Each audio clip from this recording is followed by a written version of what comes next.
A great horror movie plays havoc with our senses. Today on Gamma Ray, we're going to tear open the camera. Sometimes the scariest things are what you can see, or more accurately, what you think you're seeing. The camera's lens acts as our eyes, but manipulates our perception. How it reveals images molds our psychological state. We can feel triumphant in one moment and terrified the next. And the camera does all this with movement, placement, and lens.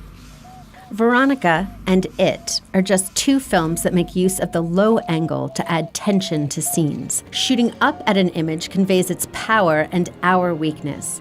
Our eyes are directed to look up at it, towering over us, making the viewer feel small and inferior. This simple image tells us this is something to fear. It intimidates without words or actions. Its mere looming presence says it all.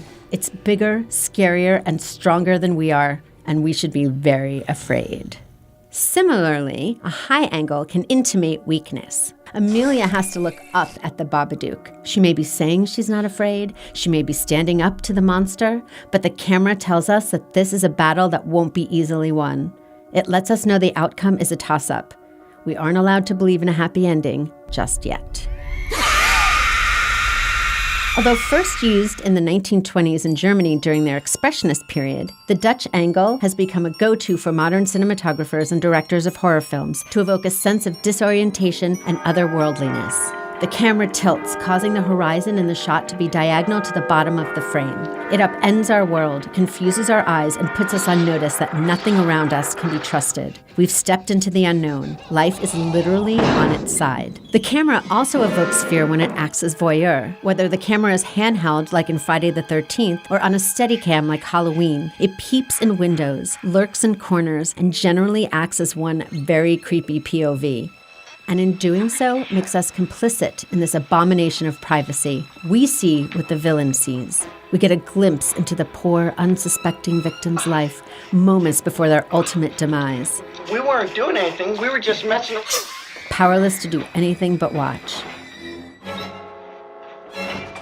Where a POV shot makes us the voyeur, the close-up shot makes us the victim itself. It's like we are Ripley in Alien 3. We can almost feel the xenomorph breathing on our cheek, its saliva dripping down our necks. There is nowhere else to look on screen. We are forced to confront the monster, the spirit, the alien, the slasher. And when the knife slides in, a throat is torn out, a door pulses and breathes, we feel the pain and fear and claustrophobia because there is no way to ignore it. We feel what the character feels. In Vertigo, Hitchcock makes use of the dolly zoom, commonly known as the Vertigo effect or Zolly, to make us experience what Scotty does when he looks downward. The camera zooms in while being pulled back simultaneously, causing disorientation and giving us an immediate, visceral reaction. We have vertigo too. This was an effect created by Erman Roberts, the second unit cameraman specifically for Vertigo, and thanks to him, has been used widely in films to convey fear and confusion. A less harrowing but equally anxiety-inducing technique is the slow pan. In Paranormal Activity 3, Magdalena Gorka uses it to set up our expectations and increase the tension by delaying what we know is the inevitable scare. Hello? But as the camera slowly moves back and forth between rooms, we have no idea what we're in for or when it's coming. The paranormal series has always been about anticipation, but when the slow pan reveals something tangible to fear, this technique has done its job. Of course, an entire movie itself could be devoted to the cinematography in The Shining, but for now, the hallway scene shall serve as our foray into the use of the Steadicam. Although John Alcott was the cinematographer of the classic film and a longtime collaborator of Stanley Kubrick, it was Garrett Brown, inventor and operator of the Steadicam, that brought the fear. This camera stabilizer mount can move the camera quickly and easily into all positions with fluidity and control. As Danny wheels his big wheel down the long, empty hallways of the Overlook Hotel, Brown followed along, being pushed in a wheelchair to get low enough to the ground to be just behind him.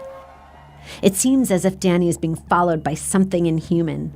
It moves around corners, detached from the space around it, almost as if the evil spirits that inhabit the hotel are on Danny's tail, keeping him in eerie company. But it was all a trick, not to deceive Danny, but us. The real danger was never behind him like the camera led us to believe. It was in front of us all along. The camera set up our expectations, made us focus on one thing long enough to get comfortable with it, then shocked us with a new, more frightening image. To create a complex and surprising horror film, the cinematographer and director used these manipulative visual techniques to keep us feeling uneasy at different moments in the movie. Unless, of course, you're Evil Dead 2 and they throw every camera technique into the mix at once, creating a scene of utter madness as Ash's sanity deteriorates before our eyes in the world's creepiest haunted cabin. And on that note, I think it's time to hide our tools and bury the body. Make sure to congratulate yourselves. You made it out alive. This time. For all the latest episodes, subscribe to Gamma Ray. And don't forget to share your favorite shots in a horror film in the comments below. I'm Suzanne Keilly, and this is Dissecting Fear.